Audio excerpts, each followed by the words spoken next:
ऐसा बेलपत्री की डंडी रहती है ना, बहुत ध्यान दीजिएगा महाराज। श्राद्ध पक्ष की कथा चल रही है, शिव महापुराण आज विराम की ओर है, ध्यान दीजिएगा। जैसे ये बेलपत्री की जो डंडी होती है, डंडी का जो भाग होता है बेलपत्री की, ऐसा बेलपत्री की 7 भाग ले लो, मतलब बेलपत्री 7 ले लीजिए।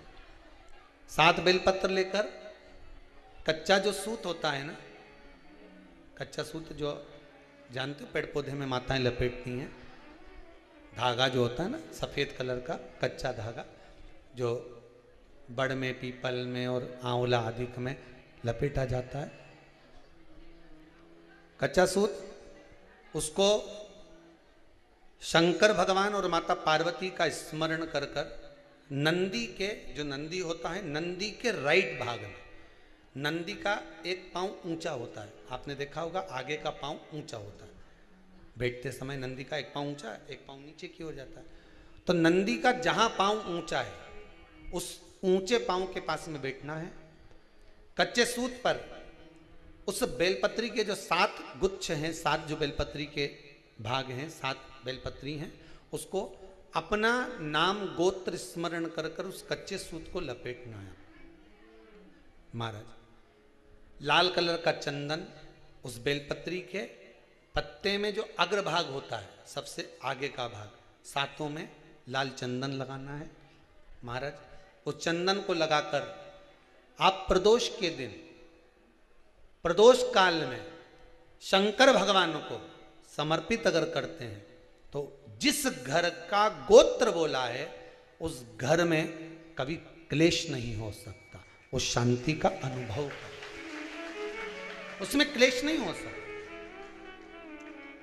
एक धागा होता है पक्का धागा, एक धागा होता है कच्चा धागा, बहुत ध्यान दीजिएगा महाराज। पक्के धागे से नहीं लपेटना सफेद, कच्चा जो धागा पीपल में, बड़ में या आंवला आदि में जो हम लोग लपेटते हैं पूजन करते समय, वो कच्चा धागा। और एक बात और आपको कहने, ध्यान दीजिएगा,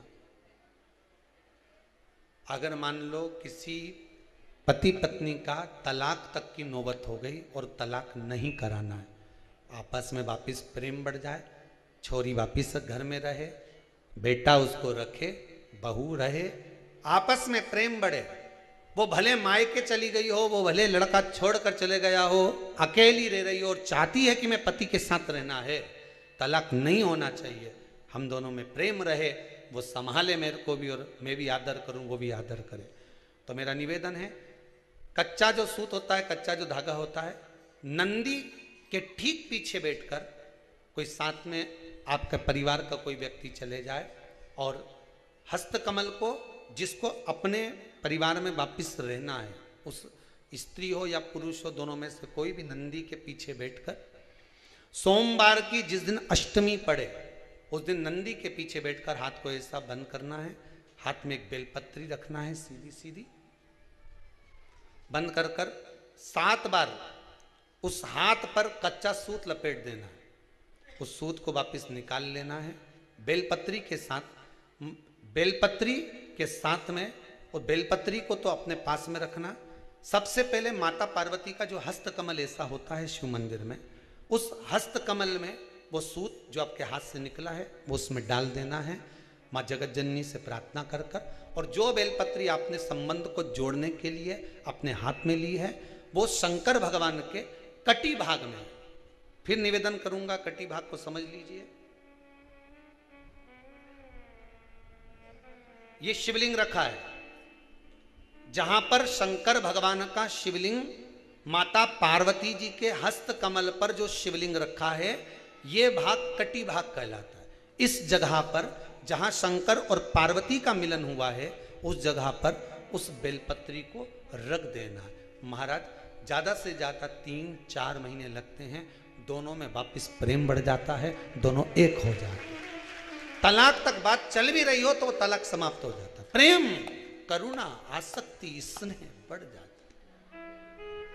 संबंध टूटने की कतार पर एक बार माता पार्वती को समर्पित तो करो अपना संबंध कि मां अब तुझे नहीं भाना, माना मैंने अपशब्द कह दिया होगा, माना मेरी गलती होगी, थोड़ी गलती उनकी भी होगी, पर दोनों की गलती है माँ। अब इस संबंध को तुझे निभाना। जब कच्चा सूत माता के हाथ में रखो तब माता को विनती करना, इस संबंध की डोरी अब तेरे को दे दी। दीन बंधु दीनानाथ मेरी डोरी तेरे।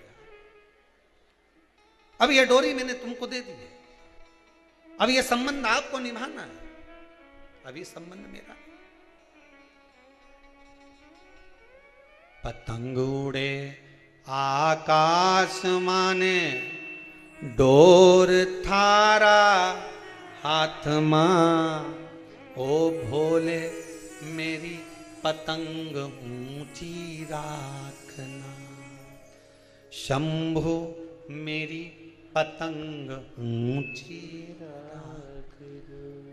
नाव चले मझधार मां, पतवार थारा हाथ मां। ओ भोले मेरी नैया पार लगा, शंभु मारी नैया पार लगा। रथ उब्या मैदान माने, डोर थारा हाथ मां। रथूब्या मैदान माने, डोर थारा हाथ मां। ओ भोले हमने रण संग्राम जितावजो, शंभु हमने रण संग्राम जितावजो। ओ भोले थारा चरण कमल मारा। हे भगवान, अब ये पतंग इधर उधर ना जाए, इसको साध ले, मेरी डोरी तू पकड़ ले। मेरी ये डोर तुम पकड़ कर भगवान से प्रार्थना करो, निवेदन करो। संबंध टूट रहा है, इसको संभाल लो। घर में क्लेश मच रहा है, इसको संभाल लो। परिवार टूटे ना।